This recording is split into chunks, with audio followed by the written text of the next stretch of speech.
जय श्री राम। जय भागवत पुराण की जय। चौथा अध्याय। गौ कर्णों पाख्यान प्रारंभ। सूत जी कहते हैं, मुनिवर, उस समय आपने भक्तों के चित्त में अलौकिक भक्ति का प्रादुर्भाव हुआ देखा। भक्त वत्सल श्री भगवान अपना धाम छोड़कर वहां पधारे। उनके गले में वनमाला शोभा पा रही थी। श्री अंग सजल जलधर के समान श्याम वर्ण था। उस पर मनोहर पीताम्बर सुशोभित था। कटी प्रदेश करधनी की लड़ियों से सुसज्जित था। सिर पर मुकुट की लटक और कानों में कुंडलों की झलक देखते ही बनती थी। वह त्रिभंग ललित भाव से खड़े हुए चित्त को चुराए लेते थे। वक्ष स्थल पर कौस्तुभ मणि दमक रही थी। सारा श्री अंग हरि चंदन से चर्चित था। उस रूप की शोभा क्या कहें। उसने तो मानो करोड़ों कामदेवों की रूपमाधुरी छीन ली थी। वह परमानंद चिंत मूर्ति मधुराति मधुर मुरलीधर ऐसी अनुपम छवि से अपने भक्तों के निर्मल चित्तों में अभिभूत हुए। भगवान के नित्य लोक निवासी लीला परिकर उद्रावादी वहां गुप्त रूप से उस कथा को सुनने के लिए आए हुए थे। प्रभु के प्रकट होते ही चारों ओर जय हो जय हो जय हो की ध्वनि होने लगी। उस समय भक्ति रस का प्रधुत प्रवाह चला। बार बार अबीर गुलाल और पुष्पों की वर्षा तथा शंख ध्वनि होने लगी। उस सभा में जो लोग बैठे थे उन्हें अपने देह गेह और आत्मा की भी कोई सुधि ना रही। उनकी ऐसी तन्मयता देखकर नारद जी कहने लगे, मुनीश्वर गण, आज सप्ताह श्रवण की मैंने यह बड़ी ही अलौकिक महिमा देखी। यहाँ तो जो बड़े मूर्ख दुष्ट और पशु पक्षी भी है वह सभी अत्यंत निष्पाप हो गए हैं। अतः इसमें संदेह नहीं कि कली काल में चित्त की शुद्धि के लिए इस भागवत कथा के समान मृत्यु लोक में पाप पुंज का नाश करने वाला कोई दूसरा पवित्र साधन नहीं है। मुनिवर, आप लोग बड़े कृपालु हैं। आपने संसार के कल्याण का विचार करके यह बिल्कुल निराला ही मार्ग निकाला है। आप कृपया यह तो बताइए कि इस कथा रूप सप्ताह यज्ञ के द्वारा संसार में कौन कौन लोग पवित्र हो जाते हैं। सनकादि ने कहा, जो लोग सदा तरह तरह के पाप किया करते हैं, निरंतर दुराचार में ही तत्पर रहते हैं और उल्टे मार्गों से चलते हैं, तथा जो क्रोधाग्नि से जलते रहने वाले कुटिल और कामपरायण है, वह सभी इस कलयुग में सप्ताह यज्ञ से पवित्र हो जाते हैं। जो सत्या से च्युत, माता पिता की निंदा करने वाले, तृष्णा के मारे व्याकुल, आश्रम धर्म से रहित, दंभी, दूसरों की उन्नति देखकर कुढ़ने वाले और दूसरों को दुख देने वाले हैं, वह भी कलयुग में सप्ताह यज्ञ से पवित्र हो जाते हैं। जो मदिरापान, ब्रह्मा हत्या, सुवर्ण की चोरी, घुर, स्त्री गमन और विश्वासघात, ये 5 महापाप करने वाले, छल, छत्रपरायण, क्रूर, पिशाचों के समान निर्दयी, ब्राह्मणों के धन से पुष्ट होने वाले और व्यभिचारी हैं, वह भी कलयुग में सप्ताह यज्ञ से पवित्र हो जाते हैं। जो दुष्ट आग्रह पूर्वक सर्वदा मनमानीय शरीर से पाप करते रहते हैं, दूसरे के धन से ही पुष्ट होते तथा मलिन मन और दुष्ट हृदय वाले हैं, वह भी कलयुग में सप्ताह यज्ञ से पवित्र हो जाते हैं। नारद जी, अब हम तुम्हें यह विषय में एक प्राचीन इतिहास सुनाते हैं। उसके सुनने से ही सब पाप नष्ट हो जाते हैं। पूर्व काल में तुंगभद्रा नदी के तट पर एक अनुपम नगर बसा हुआ था। वहां सभी वर्णों के लोग अपने धर्मों का आचरण करते हुए सत्य और सत्कर्मों में तत्पर रहते थे। उस नगर में समस्त वेदों का विशेषज्ञ और श्रोत समार्थ कर्मों में निपुण एक आत्मदेव नामक ब्राह्मण रहता था। वह साक्षात दूसरे सूर्य के समान तेजस्वी था। वह धनी होने पर भी भिक्षाजीवी था। उसकी प्यारी पत्नी धुंधुली, कुलीन एवं सुंदरी होने पर भी सदा अपनी बात पर अड़ जाने वाली थी। उसे लोगों की बात करने में सुख मिलता था। स्वभाव था क्रूर, पराये कुछ न कुछ बकवाद करती रहती थी। गृह कार्य में निपुण थी, कृपण थी और थी झगड़ालू भी। इस प्रकार ब्राह्मण दंपति प्रेम से अपने घर में रहते और विहार करते थे। उनके पास अर्थ और भोग विलास की सामग्री बहुत थी। घर द्वार भी सुंदर थे, परंतु उससे उसे उन्हें सुख नहीं था। जब अवस्था बहुत ढल गई तब उन्होंने संतान के लिए तरह तरह के पुण्य कर्म आरंभ किए और वह दीन दुखियों को गौ, पृथ्वी, सुवर्ण और वस्त्रादि दान करने लगे। इस प्रकार धर्म मार्ग में उन्होंने अपना आधा धन समाप्त कर दिया, तो भी उन्हें पुत्र या पुत्री किसी का भी मुख देखने को ना मिला। इसलिए अब वह ब्राह्मण बहुत ही चिंता तो रहने लगा। एक दिन वह ब्राह्मण देवता बहुत दुखी होकर घर से निकलकर वन को चल दिया। दोपहर के समय उसे प्यास लगी, इसलिए वह एक तालाब पर आया। संतान के अभाव के दुख ने उसके शरीर को बहुत सुखा दिया था, इसलिए थक जाने के कारण जल पीकर वह वहीं बैठ गया। 2 घड़ी बीतने पर वहां एक सन्यासी महात्मा आए। जब ब्राह्मण देवता ने देखा कि वह जल पी चुके हैं, तब वह उनके पास गया और चरणों में नमस्कार करने के बाद सामने खड़े होकर लंबी लंबी सांसें लेने लगा। सन्यासी ने पूछा, कहो ब्राह्मण देवता, रोते क्यों हो? ऐसी तुम्हें क्या भारी चिंता है? तुम जल्दी ही मुझे अपने दुख का कारण बताओ। ब्राह्मण ने कहा, महाराज, मैं अपने पूर्व जन्म के पापों से संचित दुख का क्या वर्णन करूं। अब मेरे पितर मेरे द्वारा दी हुई जलांजलि के जल को अपनी चिंता जनित सांस से कुछ गर्म करके पीते हैं। देवता और ब्राह्मण मेरा दिया हुआ प्रसत्र मन से स्वीकार नहीं करते। संतान के लिए मैं इतना दुखी हो गया हूँ कि मुझे सब सूना ही सूना दिखाई देता है। मैं प्राण त्यागने के लिए यहाँ आया हूँ। संतानहीन जीवन को धिक्कार है, संतानहीन ग्रह को धिक्कार है, संतानहीन धन को धिक्कार है और संतानहीन कुल को धिक्कार है। मैं जिस गाय को पालता हूँ वह भी सर्वथा बाज हो जाती है। जो पेड़ लगाता हूँ उस पर भी फल फूल नहीं लगते। मेरे घर में तो फल आता है, वह भी बहुत जल्दी सड़ जाता है। जब मैं ऐसा अभागा और पुत्रहीन हूँ, तब फिर इस जीवन को ही रखकर मुझे क्या करना है? यूँ कहकर वह ब्राह्मण दुख से व्याकुल हो उन सन्यासी महात्मा के पास फूट फूट कर रोने लगा। तब उन्हें यति वर के हृदय में बड़ी करुणा उत्पन्न हुई। वह योग निष्ठा थे। उन्होंने उसके ललाट की रेखाएं देखकर सारा वृत्तांत जान लिया और फिर उसे विस्तार पूर्वक कहने लगे।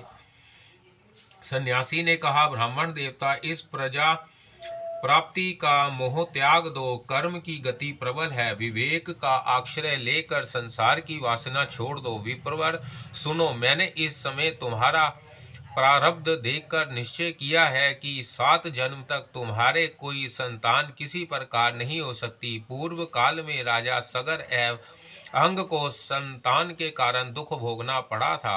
ब्राह्मण, अब तुम कटुम्ब की आशा छोड़ दो। संन्यास में ही सब प्रकार का सुख है। ब्राह्मण ने कहा, माता जी, महात्मा जी, विवेक से मेरा क्या होगा? मुझे तो बलपूर्वक पुत्र दीजिए, नहीं तो मैं आपके सामने ही शोक मूर्छित होकर अपने प्राण त्यागता हूँ। जिसमें पुत्र स्त्री आदि का सुख नहीं है, ऐसा संन्यास तो सर्वदा नीरस ही है। लोक में सरस तो पुत्र पौत्रादि से भरा पूरा गृहस्थाश्रम ही है। ब्राह्मण का ऐसा आग्रह देखकर उन तपोधन ने कहा, विधाता के लेख को मिटाने का हठ करने से राजा चित्रकेतु को बड़ा कष्ट उठाना पड़ा था। इसलिए देव जिसके अधोग को कुचल देता है, उस पुरुष के समान तुम भी पुत्र से सुख नहीं मिल सकेगा। तुमने तो बड़ा हठ पकड़ रखा है और अर्थ के रूप में तुम मेरे सामने उपस्थित हो। ऐसी दशा में मैं तुमसे क्या कहूँ? जब महात्मा जी ने देखा कि यह किसी प्रकार अपना आग्रह नहीं छोड़ता, तब उन्होंने उसे एक फल देकर कहा, इसे तुम अपनी पत्नी को खिला देना, इससे उसके एक पुत्र होगा। तुम्हारी स्त्री को 1 साल तक सत्य, शौच, दया, दान और एक समय एक ही अत्र खाने का नियम रखना चाहिए। यदि वह ऐसा करेगी तो बालक बहुत शुद्ध स्वभाव वाला होगा। यूं कहकर वह योगी राज चले गए और ब्राह्मण अपने घर लौट आया। वहां आकर उसने वह फल अपनी स्त्री के हाथ में दे दिया और स्वयं कहीं चला गया। उसकी स्त्री तो कुटिल स्वभाव की थी ही। वह रो रो कर अपनी एक सखी से कहने लगी, सखी मुझे तो बड़ी चिंता हो गई, मैं तो यह फल नहीं खाऊंगी। फल खाने से गर्व रहेगा और गर्व से पेट बढ़ जाएगा, फिर कुछ खाया पिया जाएगा नहीं, इससे मेरी शक्ति क्षीण हो जाएगी। तब बता घर का धंधा कैसे होगा, और देववश यदि कहीं गांव में डाकुओं का आक्रमण हो गया तो गर्भिणी स्त्री कैसे भोगेगी। यदि शुकदेव जी की तरह यह गर्भ भी पेट में ही रह गया तो इसे बाहर कैसे निकाला जाएगा, और कहीं प्रसव काल के समय वह टेढ़ा हो गया तो फिर प्राणों से ही हाथ धोना पड़ेगा। यों भी प्रसव के समय बड़ी भयंकर पीड़ा होती है। मैं सुकुमारी भला यह सब कैसे सह सकूंगी। मैं जब दुर्बल पड़ जाऊंगी तब ननंद रानी आकर घर का सब माल मता समेट ले जाएगी, और मुझसे तो सत्य शौचादि नियमों का पालन होना भी कठिन ही जान पड़ता है। जो स्त्री बच्चा जनती है उसे उस बच्चे के लालन पालन में भी बड़ा कष्ट होता है। मेरे विचार से तो वंध्या या विधवा स्त्रियां ही सुखी हैं।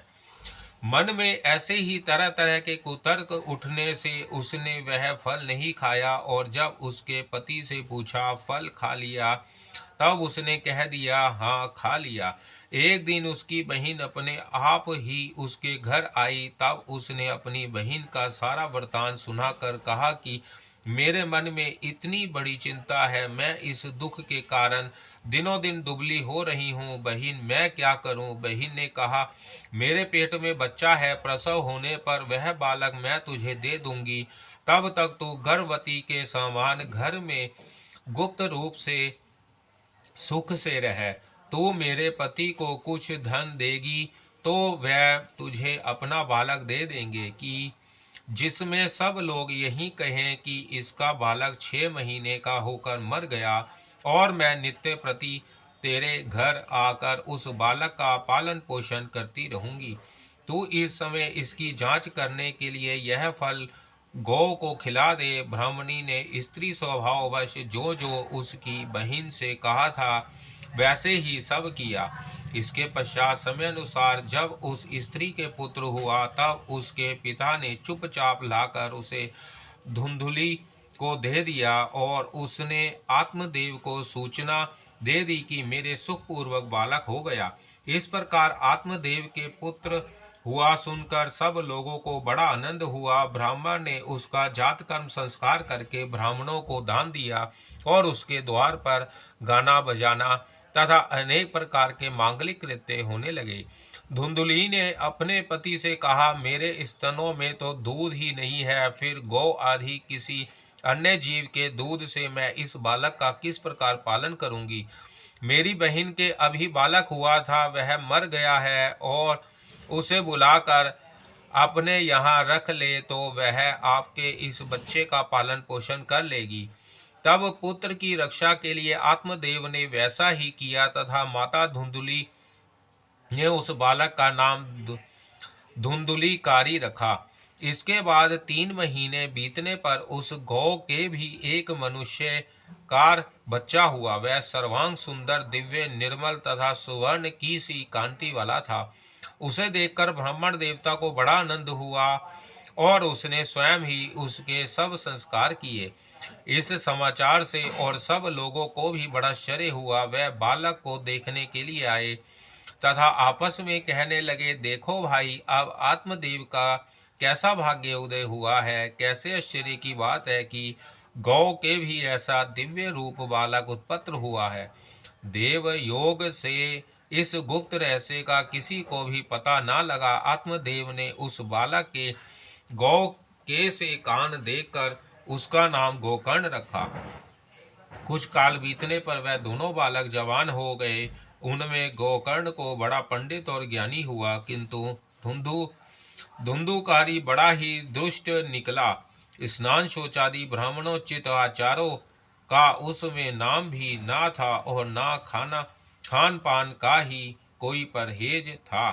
क्रोध उसमें बहुत बड़ा चढ़ा था। वह बुरी बुरी वस्तुओं का संग्रह किया करता था। मुर्दे के हाथ से छुआया हुआ अत्र भी खा लेता था। दूसरों की चोरी करना और सब लोगों से देश बढ़ाना उसका स्वभाव बन गया था। छिपे छिपे वह दूसरों के घरों में आग लगा देता था। दूसरों के बालकों को खेलाने के लिए गोद में लेता और उन्हें चट कुएं में डाल देता। हिंसा का उसे व्यसन सा हो गया था। हर समय वह अस्त्र शस्त्र धारण किए रहता था और बेचारे अंधे और दीन दुखियों को व्यर्थ तंग करता। चंडालों से उसका विशेष प्रेम था। बस हाथ में फंदा लिए कुत्तों की टोली के साथ शिकार की टोहों में घूमता रहता। वैश्यों के जाल में फंसकर उसने अपने पिता की सारी संपत्ति नष्ट कर दी। एक दिन माता पिता को मार पीट कर घर के सब बर्तन भाड़े उठा ले गया। इस प्रकार जब सारी संपत्ति स्वाहा हो गई तब उसका कृपण पिता फूट फूट कर रोने लगा और बोला, इससे तो इसकी माँ का बाँझ रहना ही अच्छा था। कुपुत्र तो बड़ा ही दुखदायी होता है। अब मैं कहाँ रहूं, कहाँ जाऊं? मेरे इस संकट को कौन काटेगा? हाय, मेरे ऊपर तो बड़ी विपत्ति आ पड़ी है। इस दुख के कारण अवश्य मुझे एक दिन प्राण छोड़ने पड़ेंगे। उसी समय परम ज्ञानी गोकर्ण जी वहां आए और उन्होंने पिता को वैराग्य का उपदेश करते हुए बहुत समझाया। वह बोले, पिताजी, यह संसार आसार है, यह अत्यंत दुख रूप और मोह में डालने वाला है। पुत्र किसका, धन किसका, स्नेहवान पुरुष रात दिन दीपक के समान जलता रहता है। सुख ना तो इंद्र को है और ना चक्रवर्ती राजा को ही। सुख है तो केवल विरक्त एकांत जीवी मुनि को। यह मेरा पुत्र है, इस अज्ञान को छोड़ दीजिए। मोह से नरक की प्राप्ति होती है। यह शरीर तो नष्ट होगा ही, इसलिए सब कुछ छोड़कर वन में चले जाइए। गोकर्ण के वचन सुनकर आत्मदेव वन में जाने के लिए तैयार हो गया और उनसे कहने लगा, बेटा, वन में रहकर मुझे क्या करना चाहिए, यह मुझसे विस्तार पूर्वक कहो। मैं बड़ा मूर्ख हूँ। अब तक कर्मवश स्नेह पाश में बंधा हुआ अपंग की भांति इस घर रूप अंधेरे कुएं में ही पड़ा रहा हूँ। तुम बड़े दयालु हो, इससे मेरा उद्धार करो। गोकर्ण ने कहा, पिताजी, यह शरीर हड्डी मांस और रुधिर का पिंड है। इसे आप में मनाना छोड़ दे और स्त्री पुत्रादि को अपना कभी ना माने। इस संसार को रात दिन क्षण भर घूर देखे। इसकी किसी भी वस्तु को स्थायी समझकर उसमें राग ना करें। बस एकमात्र वैराग्य रस के रसिक होकर भगवान की भांति में लगे रहें। भगवत जन ही सबसे बड़ा धर्म है। निरंतर उसी का आश्रय लिए रहे। अन्य सब प्रकार के लौकिक धर्मों से मुंह मोड़ ले। सदा साधु जनों की सेवा करे। भोगों की लालसा को पास ना फटकने दे तथा जल्दी ही जल्दी दूसरों के गुण दोषों का विचार करना छोड़कर एकमात्र भगवत सेवा और भगवान की कथाओं के रस का ही पान करे। इस प्रकार पुत्र की वाणी से प्रभावित होकर आत्मदेव ने घर छोड़ दिया और वन की यात्रा की। यद्यपि उसकी आयु उस समय 60 वर्ष की हो चुकी थी, फिर भी बुद्धि में पूरी दृढ़ता थी। वहाँ रात दिन भगवान की सेवा पूजा करने से और नियम पूर्वक भागवत के दशम स्कंद का पाठ करने से उसने भगवान श्री कृष्ण चंद्र को प्राप्त कर लिया।